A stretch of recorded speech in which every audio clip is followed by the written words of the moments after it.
When you talk about feuding, most people, when they hear the word feud, they think of the same two families, the Hatfields and the McCoys. They are synonymous with feuding and fighting among themselves.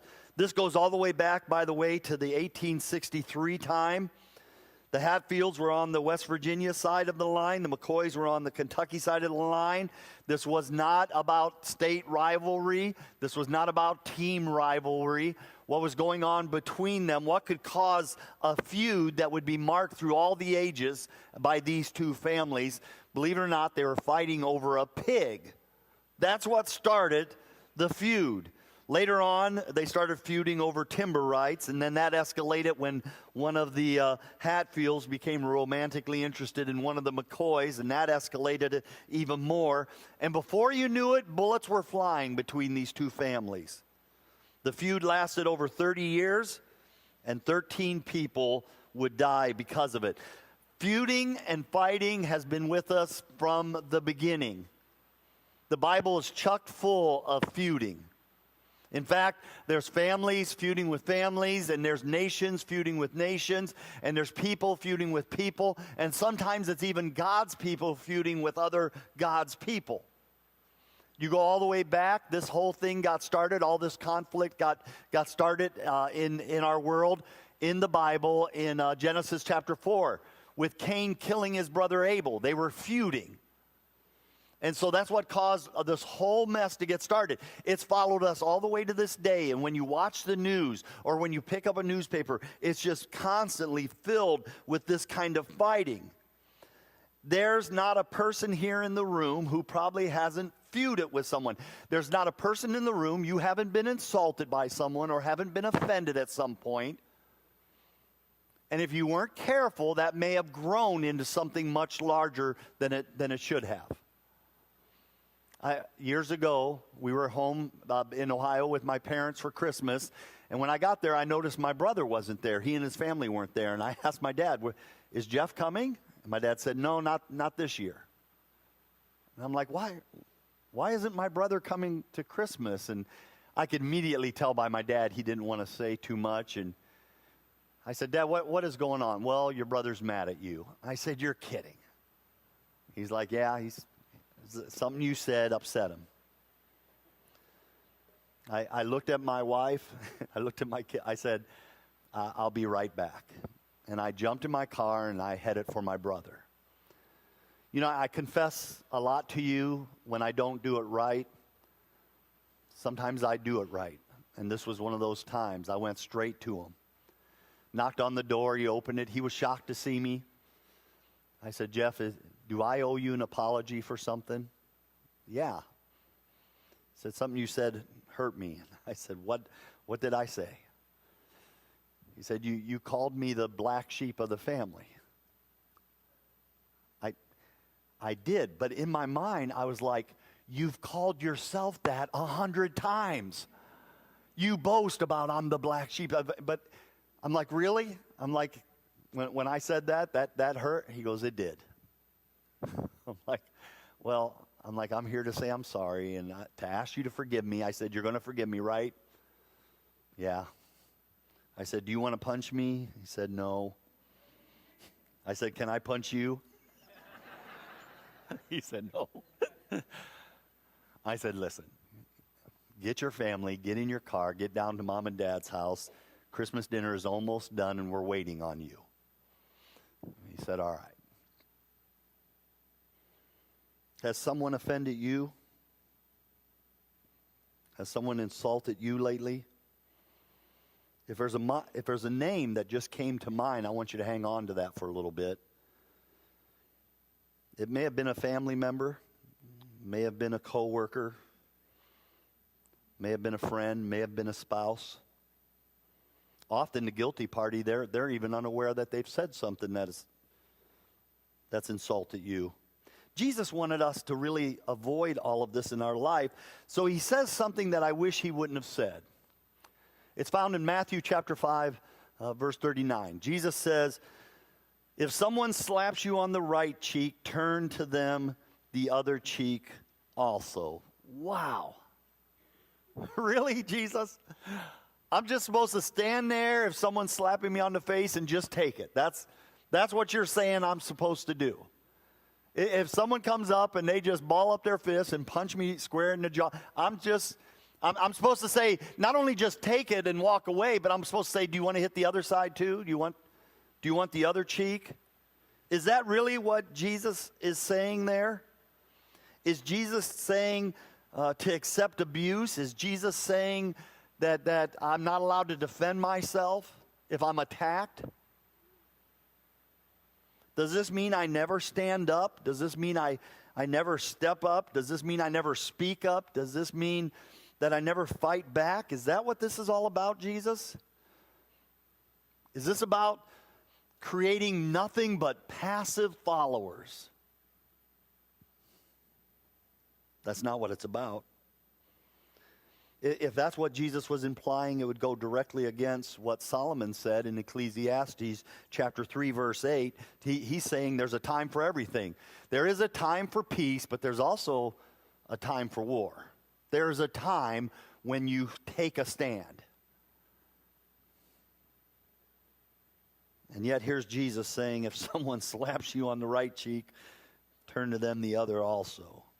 This passage has been so misused, it has been so misunderstood through the years, that when ministers preach this passage, they spend more time telling you what it doesn't mean than actually getting to the result of what it does mean.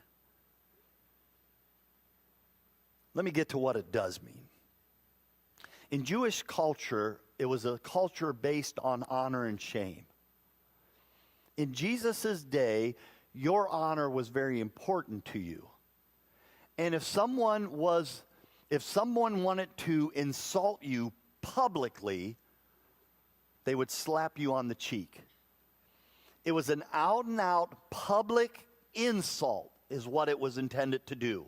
To strip you of your honor, to put shame upon you. And Jesus here is saying, when you're insulted, that's a far crime. That's a far distance away from capital crimes or abuses. That's not what Jesus is talking about. He's talking about a simple insult. That when you're insulted, turn the other cheek. This all comes out of a section, by the way. I always talk to you about how important it is to keep everything in context. This is from the Sermon on the Mount, where Jesus is saying, you know the law, but my followers will take it a step further. You know, the law says thou shalt not murder, but my followers, if you even hate someone, you're murdering them. You're just as guilty, so you're not allowed to hate anymore. For my followers, you know, you've heard it said that thou shalt not commit adultery. But if you even look lustfully on someone, Jesus takes it a step further. And then just before he says this slap passage, he says, you've heard it said an eye for an eye and a tooth for a tooth. He says, not my followers. Even if you're slapped, if you're insulted, you're going to turn the other cheek. Again, this was a culture that was based on retaliation. Retaliation still controls most of the Middle East, by the way, if you're ever watching the news. It's all about retaliating. And Jesus says, that's not the way it's going to be for my followers. Again, I said this last week, I want to say it again. This is not a passage for someone who is an unbeliever. This is not a passage for someone who's unchurched. This is for you and I. That you and I, as followers of Jesus, that we would mimic him. And again, when Jesus was slapped on the cheek, he did this exact thing. He let it go.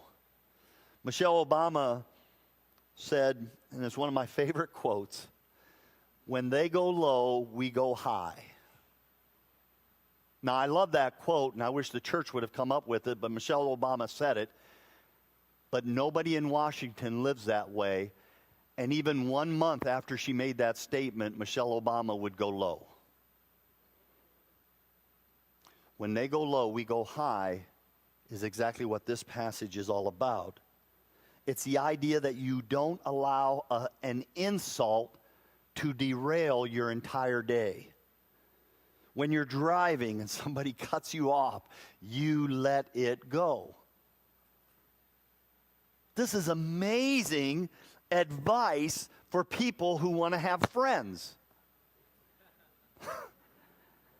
If you want to have friends in this world, you got to learn to turn the other cheek. Listen, let me tell you, one of the secrets to long-term friendship, and I have some real long-term friends, but if you look at our history, it has been a series of turning the other cheek for all of us. This is amazing advice for people who want to have friends. This is amazing advice for the workplace. This is amazing advice in your families. This is amazing marital advice to learn to turn the other cheek. Everyone in this room has been insulted or offended in one way or another, and preachers have too. I've received the letters. I've gotten the mean emails. I've gotten words from people that someone is saying something behind my back. Hey, be careful. That person's not your friend. And there have been days that I did this passage really well. And then there have been days I didn't do it so well. And Jesus says, I don't want you to harbor this kind of resentment. Resentment turns to bitterness. And bitterness starts really small in your heart at the beginning, and then it starts to grow. And that little plant becomes a bitter bush, and then that bitter bush becomes a bitter tree. And before you know it, that tree starts producing fruit.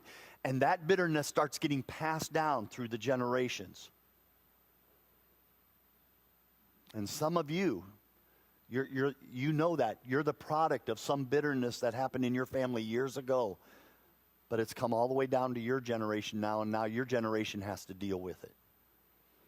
And Jesus said, that's not what I want for my followers. Oh my goodness, I wish he would not have said this, turn the other cheek, because it gets so misused. I want to say it one more time. This isn't about capital crimes. This isn't about abuses. It's about insults and learning to let it go. Who has insulted you lately? Did somebody come to mind? Inside your bulletin, if you grabbed one today, there's a scorecard. And I want you to take that out. And where are my ushers? I need some ushers to grab. Is there a pile of them back there, Rick?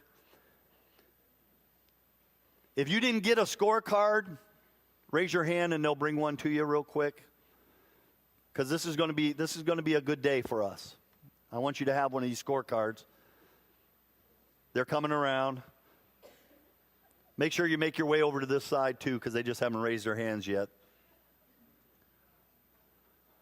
It's called the TTOC scorecard. That means turn the other cheek scorecard. And if a name came to mind when I asked you who offended you last, I want you to write that name down and maybe explain a little bit of that offense. All right? Now I've done that. You might have... You might have one or two names that came to mind. Are you ready for this? I have 7. Some of them they're not even a part of this ministry. They're part of a previous ministry. That the minute I heard the word insulted, offended, someone's face came back to mind. Isn't that amazing? And I thought I dealt well with it, but it keeps coming back. And I've been keeping score. And I didn't know I was keeping score until I really dived into it. And so I put some names down here. And I don't want to carry this anymore. I don't want this to be in my heart, and I don't want to keep this scorecard. And so today what we're going to do in a few moments is we're going to come up and we're going to shred these things. There's shredders along the front. And if you're willing to let it go, just let it go. I want you to come up and you're just going to shred that piece of paper. I think the noise of these machines today will become a really sweet worship to our God. I think when our Father hears these machines going off and knowing that you and I are going to let some things go in our life, I think that will be very sweet sound to him. Bonnie and I told you last week we had just gotten back from a cruise. Let me tell you another story from the cruise. We were off the ship.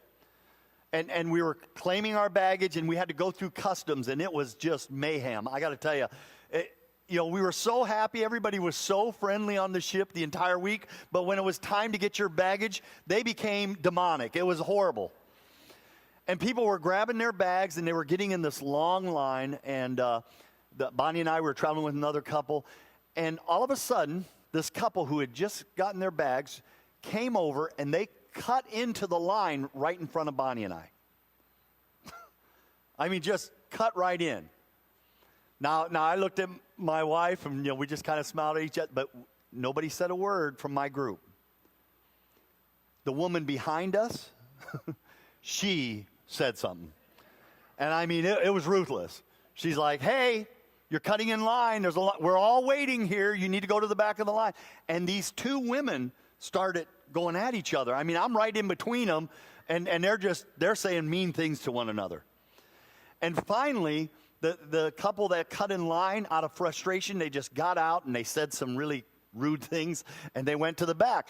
And the woman behind me, she's like, I was right? Somebody had to say something. You didn't say anything. And I was like, whoa,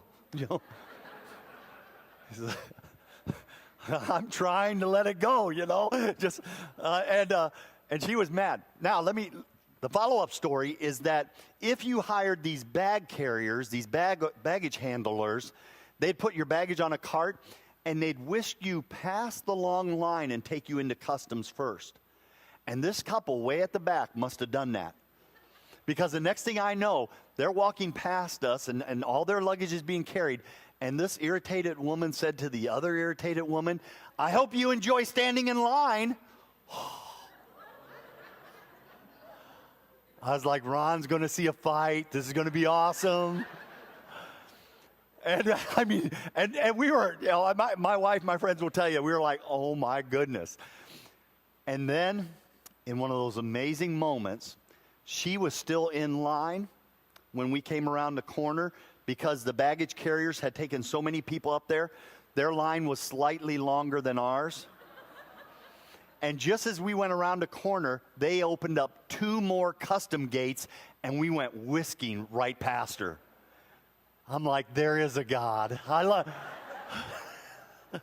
that I question, but I mean, it's just nice to have it affirmed once in a while,